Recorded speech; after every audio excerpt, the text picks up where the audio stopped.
A sustentabilidade é baseada em 3 aspectos: o ambiental, o econômico e o social, que devem coexistir em equilíbrio. Algumas áreas passam a encontrar dificuldades para urbanizar-se e desenvolver-se, além dos problemas cotidianos relacionados com esses espaços não ocupados, como o acúmulo de lixo. Então esse programa interessa a todos nós, né? Hoje estou recebendo Andréa Monteiro, superintendente Norte-Nordeste do INPRA, Instituto Internacional de Pesquisa e Responsabilidade Socioambiental Chico Mendes, que auxilia também a gestão pública na aplicação das políticas ambientais no Brasil. A Andréa é especialista em gestão ambiental de gerenciamento de resíduos sólidos urbanos e em educação ambiental e sustentabilidade. É isso? É isso mesmo. Obrigada por ter vindo. Obrigada pelo convite, nós que agradecemos. É um prazer poder estar aqui compartilhando, né, e falando sobre de meio ambiente, de sustentabilidade. Que interessa a todos nós. Interessa a todos nós, com certeza. André, eu acho que é importante, só agora nesse comecinho, a gente fazer esse parênteses para tirar a dúvida que o instituto de vocês é o INPRA. Não tem a ver com o ICMBio, que é o órgão federal. Eu acho importante a gente começar essa entrevista logo deixando claro. Isso. O nosso instituto é o INPRA, Instituto Internacional de Pesquisa e Responsabilidade Socioambiental Chico Mendes. Nós somos uma ONG, uma entidade de terceiro setor, que trabalha no Brasil desde 2004. Né? A sede do Instituto Chico Mendes fica no estado do Paraná, na região metropolitana de Curitiba, e nós temos uma superintendência aqui no Ceará, que é responsável por 16 estados, os 9 estados do Nordeste e os 7 estados do Norte. Então, nós trabalhamos no Brasil com responsabilidade socioambiental, somos uma instituição certificadora e desenvolvedora de tecnologias sociais para a educação e também para a implementação de políticas públicas de meio ambiente. Né? Esse é o nosso maior objetivo, educar as pessoas e auxiliar as pessoas, né, e as instituições, tanto governamentais como não governamentais, a estarem alinhados, né, na prática da sustentabilidade. Uhum. Qual a responsabilidade do mercado imobiliário nessa busca pela sustentabilidade? Muito. Eu acho que todos nós temos uma grande responsabilidade, independente do segmento que nós atuamos, né?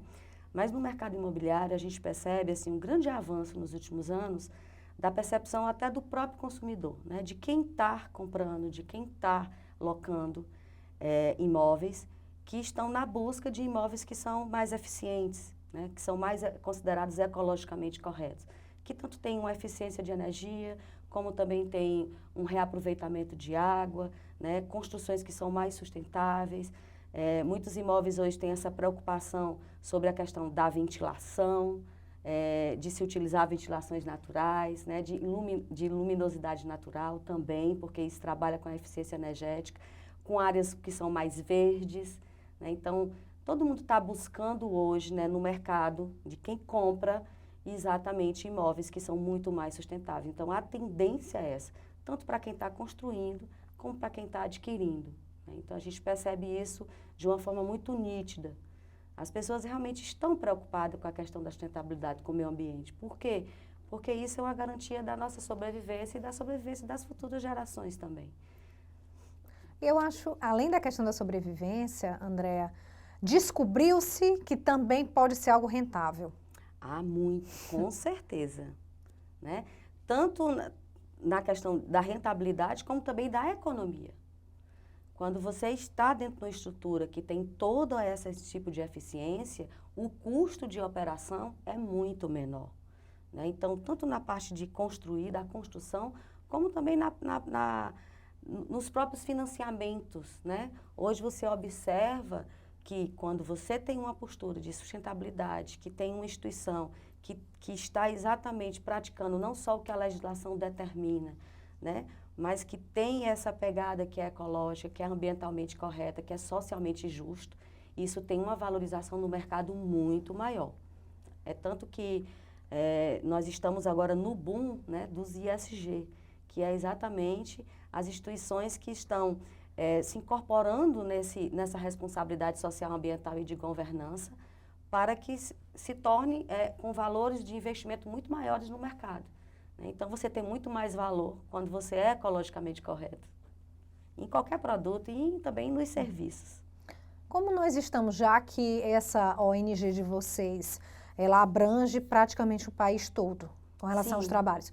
Como nós estamos em nível de Brasil e em nível de Ceará? É uma tendência, a gente percebe que vem cada vez se aumentando, não só no mercado imobiliário, mas principalmente no mercado da construção. Hoje, quando se vai desenvolver um empreendimento, né, as construtoras já estão desenvolvendo empreendimentos nesse viés da sustentabilidade, né, tanto por uma questão, muitas vezes, econômica, como também por uma questão de investimento e de valor do mercado. Então, hoje a tendência é exatamente no mercado as pessoas estarem procurando empreendimentos que são limpos, né? Nós chamamos de verdes, né?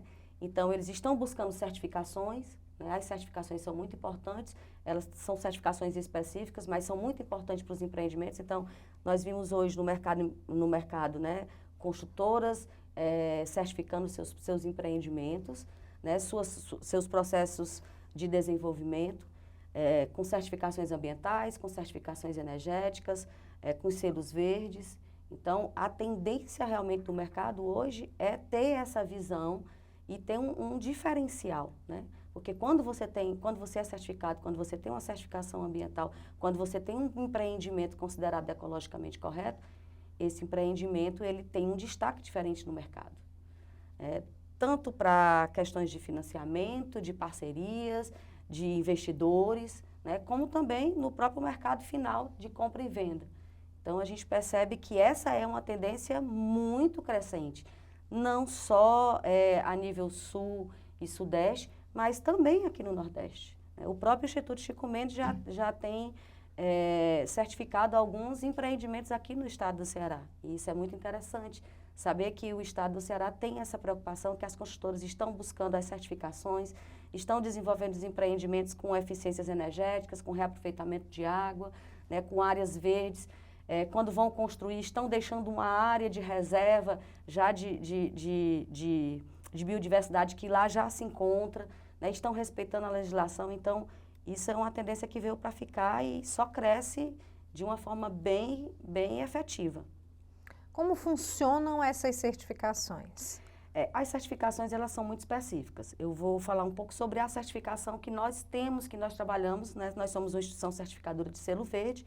Então, hoje nós certificamos no Brasil vários segmentos, tanto a parte de prestação de serviço, como também alimentos e como também empreendimentos. Então, especificamente para o mercado, né, da imobiliária e da construção, quando o empreendimento ele vai ser certificado, ele é auditado e é exigido alguns critérios, que vão desde a parte da obra, né, até a parte de biodiversidade, consumo de água, de energia, uso de materiais, né, a questão da área que está sendo construída, como é que é a disposição de áreas verdes nessa área, né? Então, emissões atmosféricas, então são vários critérios para uma certificação de selo verde.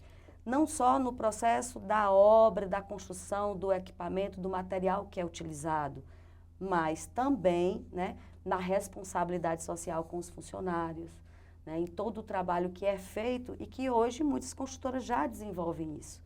A gente percebe que isso já faz parte da prática da construção no Brasil, inclusive no Ceará, né? Toda essa preocupação que a empresa tem com o grupo que está lá desenvolvendo aquele empreendimento, que está construindo, com as comunidades de entorno. Então, quando você vai passar por um processo de certificação, você vai ser analisado dentro de todo o teu processo, tanto do uso, né, dos recursos naturais e como ele vai funcionar posteriormente quando o empreendimento ele está pronto, né? Quanto que você vai utilizar de tecnologias, né, que são as tecnologias hoje são muito importantes, principalmente na questão de empreendimentos, que vão fazer com que o empreendimento consuma muito menos energia, ou seja eficiente energeticamente, né? Muitas vezes nem utiliza energias das redes, mas utiliza a sua própria energia. Quanto que você vai consumir de água e como você vai reaproveitar essa água. A questão de saneamento básico, tratamento de esgoto, tratamento de efluentes, isso é muito importante no empreendimento, né? A destinação dos resíduos, o quanto de resíduo que você gera, como vai ser a destinação desses resíduos. Posteriormente, quando o empreendimento está pronto, como é que vai ser a implementação, né, do condomínio ou do empreendimento em relação à destinação, à seleção e à coleta seletiva do resíduo, porque isso são fatores que são importantes hoje a gente questionar, né, e orientar, porque é o que a legislação determina. Então, nós temos uma política de meio ambiente que precisa ser atendida, nós temos uma política nacional de resíduos sólidos que é um desafio para o Brasil e que nós estamos buscando. Então, as certificações, elas vão alinhar a instituição, a empresa, o empreendimento ou o produto a estar sendo desenvolvido da forma mais ecológica possível. E aí ele passa por um processo de auditoria e dentro desse processo de auditoria ele tem que ter parâmetros de pontuação em cada critério que é exigido. Então, quando ele atinge uma pontuação dos critérios exigidos, ele passa a ter o direito do uso do selo verde.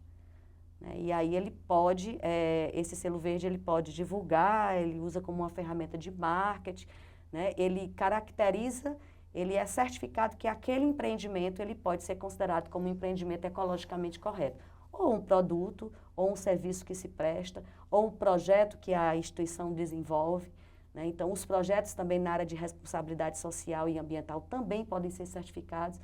Então, as certificações ambientais, elas te qualificam para vários processos, né? E isso é muito interessante. Né? Tem vários tipos de selo, categorias?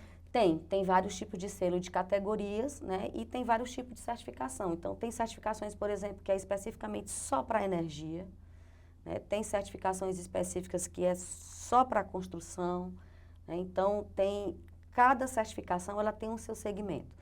No nosso caso, o Instituto Chico Mendes, ele tem essa preocupação com a responsabilidade social e ambiental.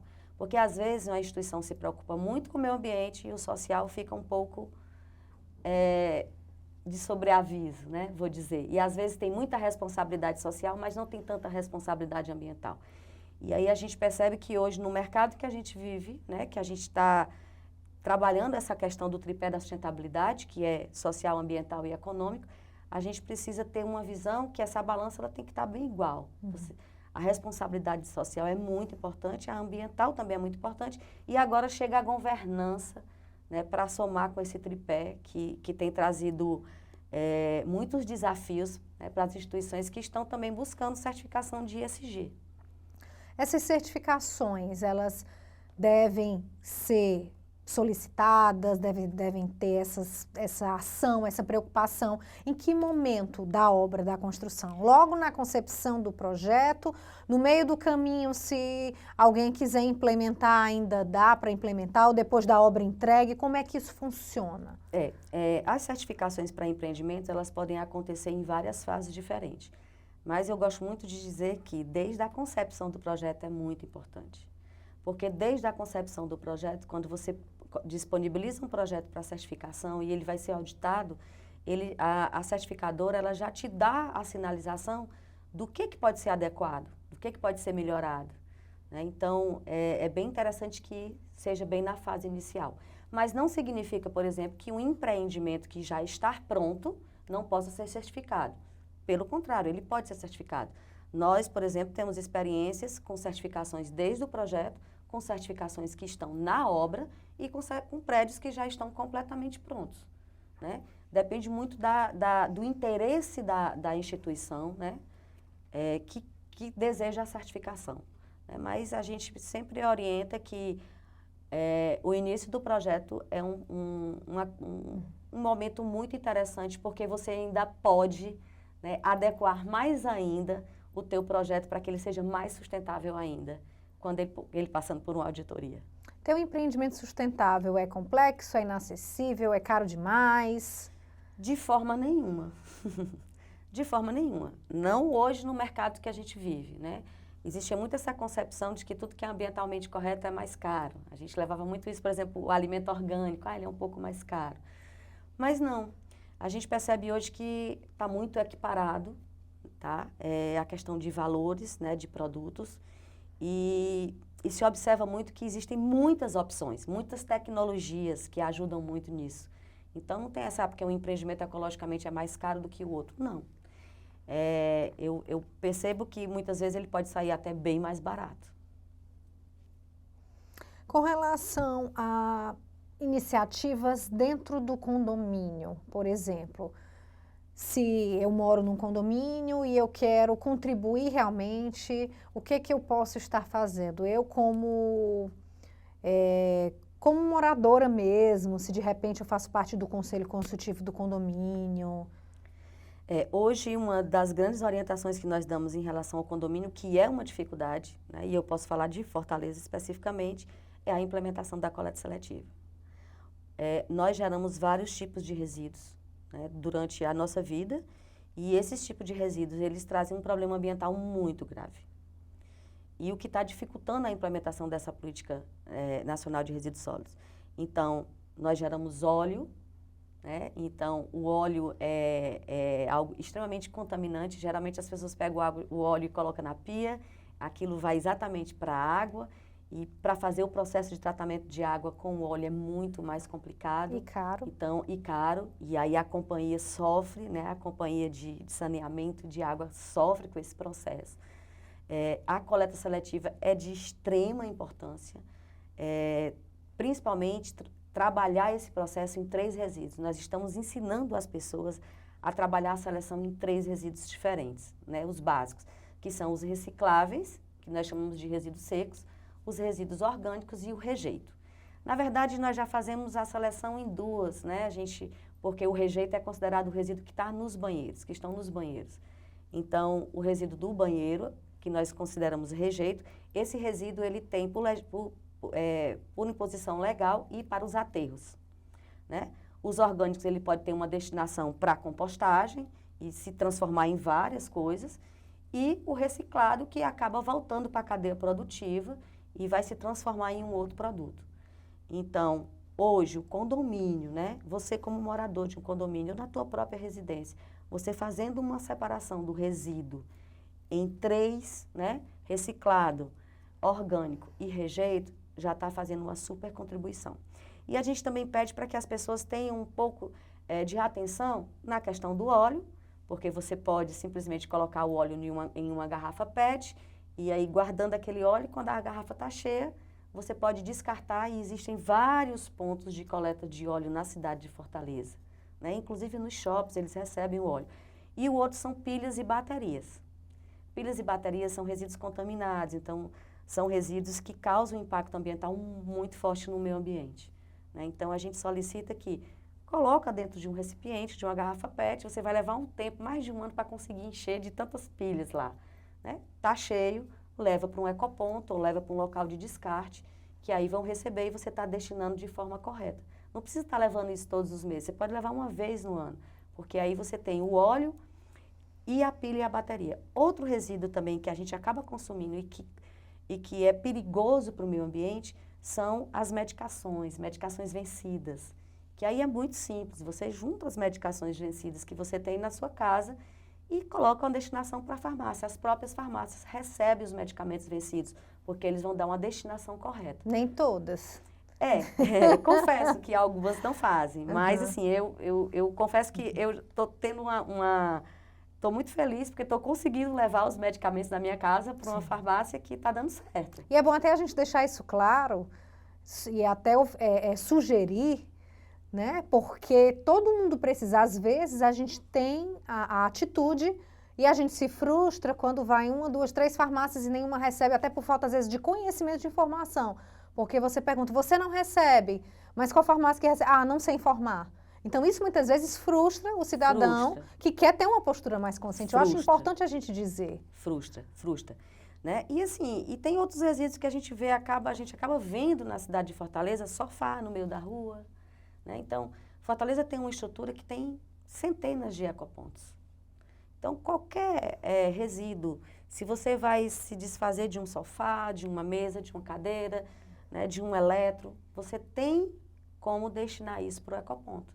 Coloca no teu carro, leva lá para o ecoponto, faz uma parceria com catadores, a cidade é repleta de catadores, né? Os catadores, eles têm um trabalho ambiental muito forte, né? Praticamente a coleta seletiva no Brasil é desenvolvida pelos catadores, então eles têm um trabalho ambiental que complementa muito a implementação dessa política pública de resíduo sólido, né? E a gente percebe que sempre tem um catador passando na nossa rua.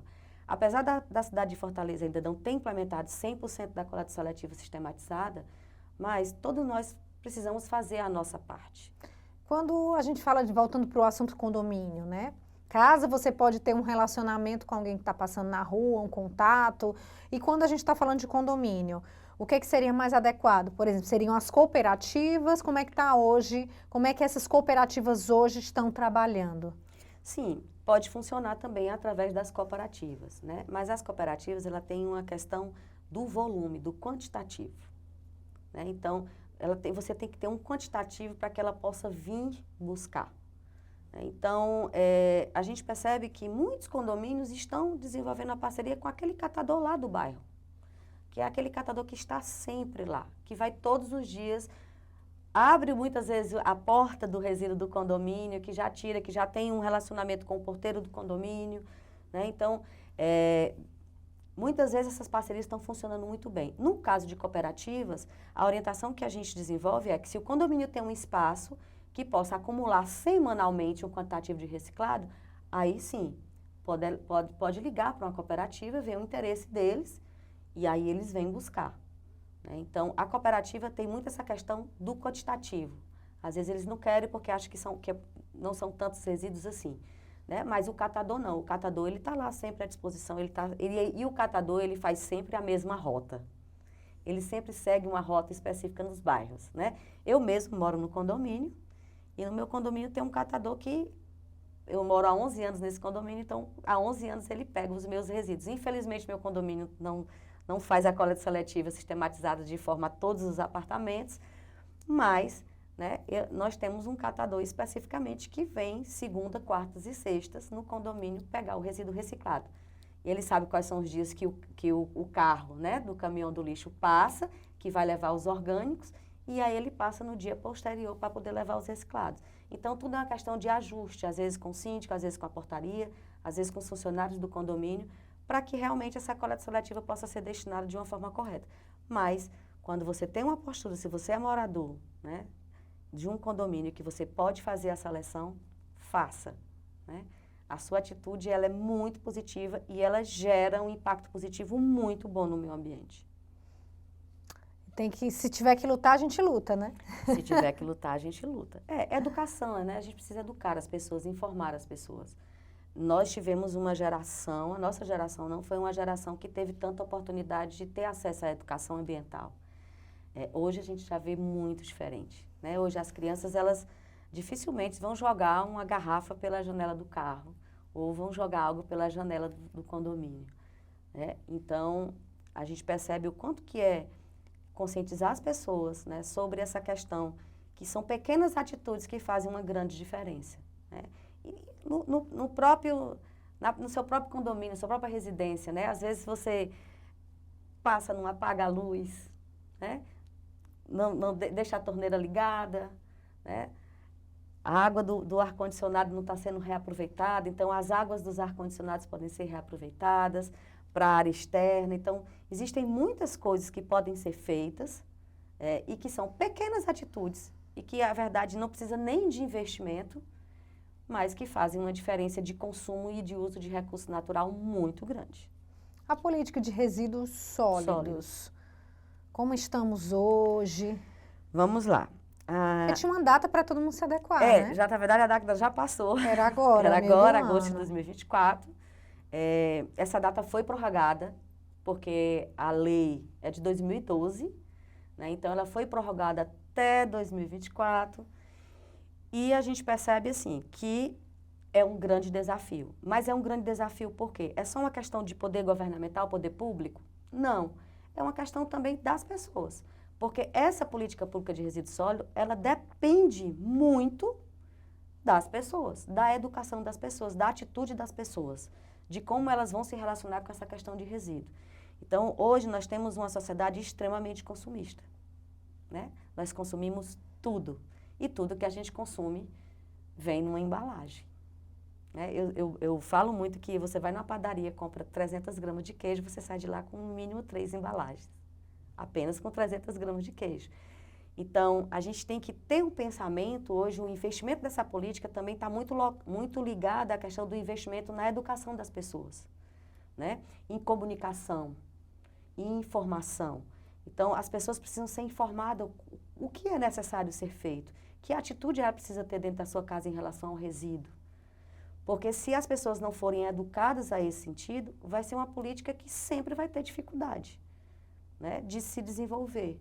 Porque o mínimo que se pode fazer para implementar a política nacional de resíduo sólido é se fazer coleta seletiva em casa, né? E as pessoas são muito resistentes, acham que isso é difícil. E na verdade não é, isso é um paradigma, não é difícil. Você simplesmente é pegar o resíduo de um local e colocar num cesto e o outro colocar no outro, não tem dificuldade, né? É uma questão muito simples. Quem começa a fazer não consegue depois não fazer. É muito interessante. Comece, que você começar, você não vai conseguir deixar de fazer. Então, nós estamos nesse processo, acabou o prazo, né? Inclusive, no estado do Ceará, também existe um prazo para a existência de lixões nos municípios, e ainda existe lixões, nós temos muitos lixões. O governo do estado do Ceará fez toda uma política, né, vem desenvolvendo toda uma política de consórcio para ajudar os municípios a desenvolver essa política nacional de resíduo sólido, né, com toda a gestão e gerenciamento de resíduo, tanto na questão dos lixões, como na questão da coleta, como na questão da implementação de ajuda de catadores. Hoje, no estado do Ceará, os catadores que fazem parte de associações e cooperativas, eles recebem uma bolsa catador. Então, existe muito investimento nesse sentido. Mas, na minha opinião, como educadora ambiental, eu percebo que a grande falha está no processo de educação das pessoas. Para que essa política seja implementada, as pessoas precisam estar sensíveis, conscientes e dispostas a mudarem o seu comportamento em relação à questão não só de destinação do resíduo, mas inclusive na produção de resíduo. A gente produz muito resíduo de forma desnecessária. A gente adquire muita embalagem de forma desnecessária.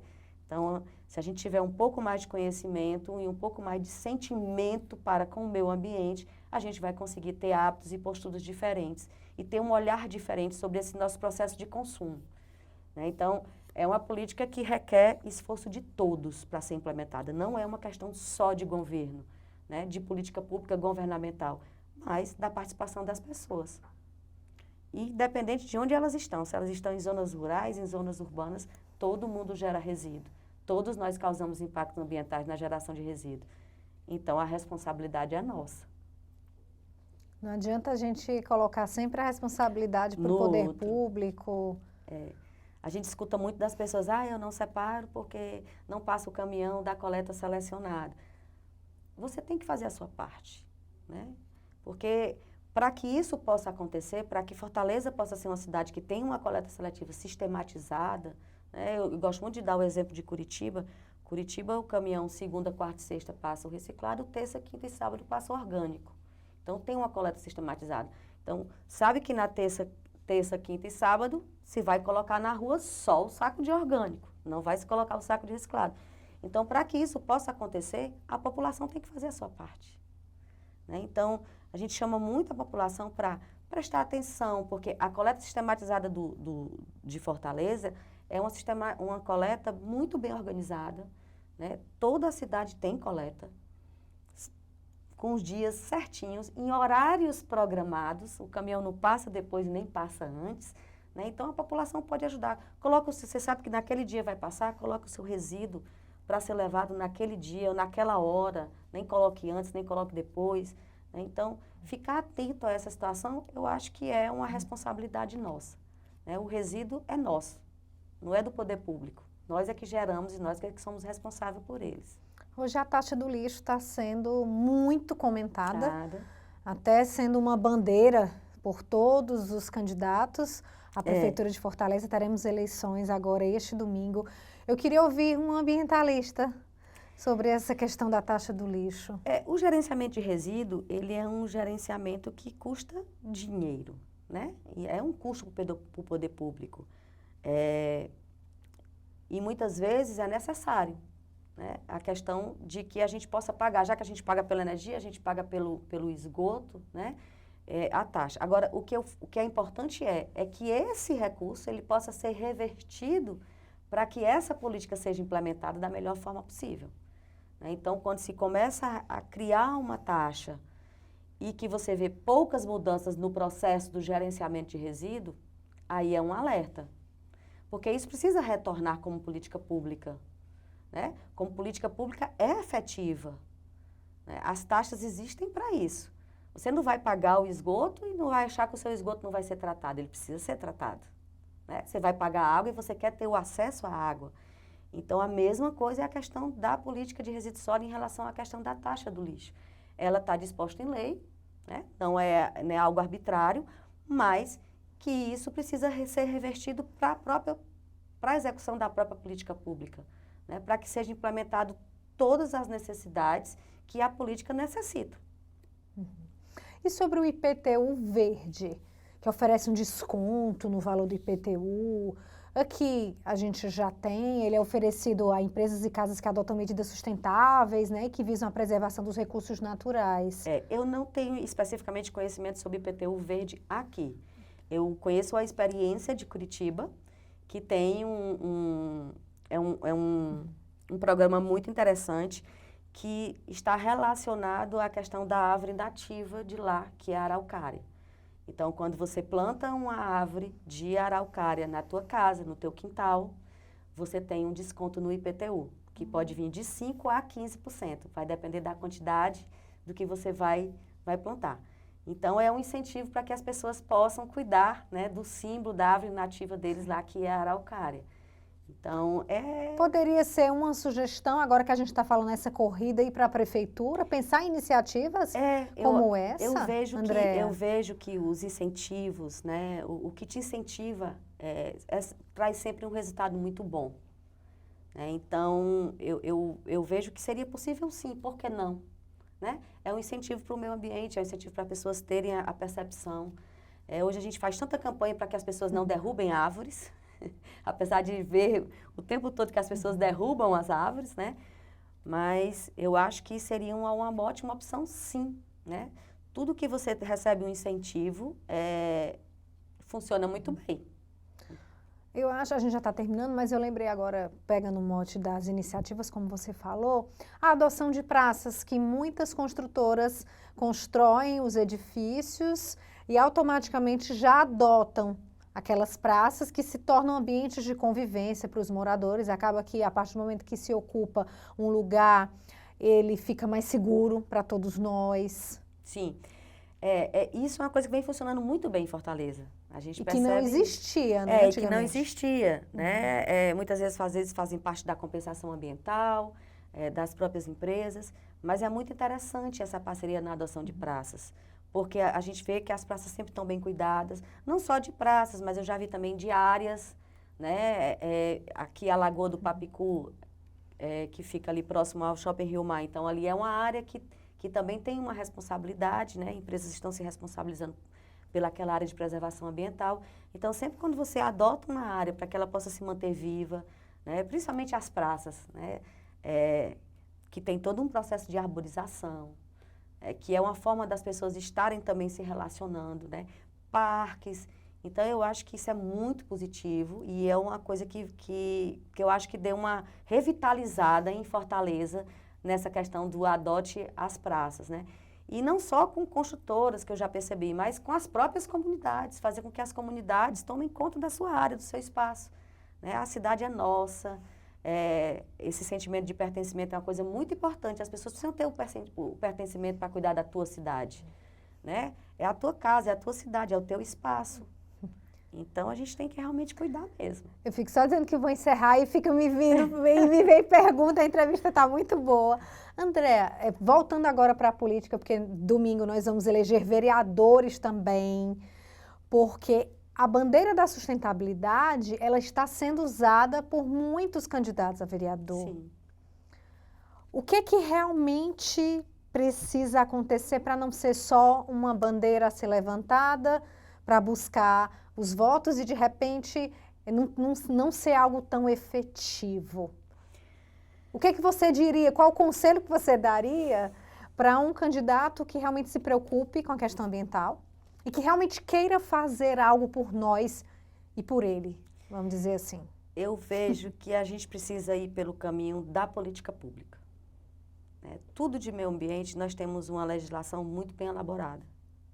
No Brasil, nossa legislação ambiental é muito bem elaborada. As nossas fiscalizações podem ser falhas, mas as nossas leis não. Então, existem muitas políticas públicas que precisam ser implementadas, né? Então, as políticas públicas são criadas e elas têm dificuldade no processo de implementação e de execução. Então, hoje eu falo que a gente tem que ter agora o fazer, né? Colocar a mão na massa para o fazer. Mas de uma coisa eu posso dizer para qualquer pessoa que quer implementar uma política pública de meio ambiente, seja ela de área de preservação, de preservação de água, de nascentes, de rios, de praias, educar as pessoas. As pessoas precisam ser educadas, precisam ser informadas. Por quê? Porque quem causa o impacto ambiental no meio ambiente são as pessoas. Independente se é um estudante, se é um pai de família, se é um trabalhador, se é um empresário, se é um político, nós causamos impactos ambientais. Então, a gente precisa entender o que são esses impactos que nós causamos e o que é que nós podemos fazer para não causar mais isso. Então, se todos os políticos se engajarem em relação ao meio ambiente e à sustentabilidade para implementar na prática as políticas públicas que já existem, nós vamos ter um meio ambiente bem mais equilibrado, bem mais justo, e isso depende das pessoas. E as pessoas, eu só vejo um processo de mudança de comportamento nas pessoas, em atitudes, através do conhecimento da educação, né? E da sensibilização. Eu falo que às vezes não é necessário você ter só o conhecimento, mas você tem que estar sensível, né? Ter um sentimento sobre aquilo. Às vezes a gente se distancia do meio ambiente, às vezes a gente não tem tempo porque a vida é muito corrida, a gente pensa muito na sobrevivência e a gente não consegue entender, né, o quanto que o meio ambiente é importante. Às vezes a gente se acha superior a ele e que ele está para nos servir. E, na verdade, ele não está para nos servir, né? Ele está exatamente para nos dar o que é necessário para a nossa sobrevivência. Então, o foco é educar as pessoas, conscientizar as pessoas, né? É claro que na base da legislação existem muitas formas de fazer isso, né? Às vezes existem as multas, mas eu acredito que a gente vai conseguir ter um resultado muito melhor pela consciência e pela sensibilização do que pela imposição, pela multa. Então, eu vejo que o caminho é focar na prática, praticar a política pública. A política pública, ela existe. Ela precisa ser efetivada. Você sair do papel e está lá, sendo efetivada o tempo todo. E são muitas, não é uma ou outra, mas são várias, né? E que a gente precisa focar nisso. Então, todo mundo hoje está com foco em sustentabilidade. Por que está com foco em sustentabilidade? Porque é uma questão que a gente não tem mais como esconder. Antes a gente não sentia o impacto das mudanças climáticas na nossa vida, hoje a gente sente, né? A gente sai na rua, nós que somos nordestinos, nós saímos na rua, a gente vê que a nossa temperatura não é a mesma. A gente não consegue mais passar o dia inteiro embaixo do sol, né? A gente está se protegendo o tempo todo. A gente percebe que a gente não tem mais a mesma qualidade do ar que nós tínhamos antes. Então, isso é uma questão que as pessoas estão focadas porque está nos afetando, né? Não afetava mais o outro, está nos afetando como um todo. Então, todo mundo está pensando nisso. E isso é muito importante estar sendo pensado realmente, porque nós dependemos disso, nós dependemos desse equilíbrio. Imagine só a gente viver sem água, sem alimentos, sem energia, né? Então, o meio ambiente equilibrado, ele gera tudo isso. Nós temos água, energia, alimento, oxigênio, porque ainda temos esse tipo de recurso. Então, a gente precisa cuidar disso para não deixar de ter, né? Então, é uma visão que é do planeta, é mundial. Não é específico de um país ou de um governo, né? É uma visão mundial. Todo mundo está pensando nisso. Obrigada. E isso é a bola da vez. Obrigada, Andréa. Obrigada a você. Por tantas contribuições. Que ótimo, foi um prazer. Estamos à disposição e é muito bom poder estar falando de meio ambiente. Então, mais importante do que criar roda é fazê-la girar. Sim, com certeza. Aprendi isso hoje. Muito obrigada a você que esteve conosco até agora. Espero que tenha gostado da entrevista. E se quiser conferir outros bate-papos, é só ir na nossa playlist. Tchau, tchau.